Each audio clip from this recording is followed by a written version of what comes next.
நண்பர்களே வாருங்க பஸ்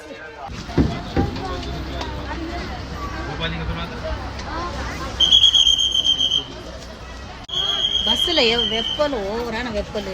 இந்த கண்டக்டரு இந்த டிரைவரு உட்காருங்கடா, அந்த வெயிலில் வேக்காட்டில் வெந்துக்கிட்டு உட்காருங்கடான்னு அங்கே போய் டீ காப்பி குடிச்சிட்டு வரோன்னு போயிட்டாங்க. நாங்கள் இங்கே எவ்வளோ கஷ்டப்பட்டு இருக்கோம். வெப்பல் ஓவரான வெப்பல் தாங்க முடியல. இந்த பாட்டியை கூட்டு வந்து உட்கார வச்சுட்டு சீட்டை குடிச்சு எங்கே போனாலும் நம்ம ஒரு ஹெல்ப் பண்ணுவோம் வயசானவங்களுக்கு. ஸோ ஒரு இடம் இல்லாமல் அந்த பஸ்ஸில் ஏறணும். நீங்கள் இறங்குங்க, இன்னொரு பஸ் வரும் அதில் ஏற வேண்டிட்டு இந்த பாட்டியை கொண்டு வந்து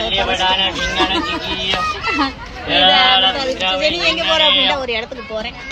ஸோ அவரை பார்த்து பேசிட்டு வரோம். அவங்க ஊருக்கு போகிறாங்களா, அதனால நான் வந்து ஏறி உட்காந்துருக்கேன். கஷ்டமா இருக்கு. நான் பாட்டு வேலை செஞ்சிருந்தாலும் ஒரு பின்னே டிரைவர் கண்டக்டர்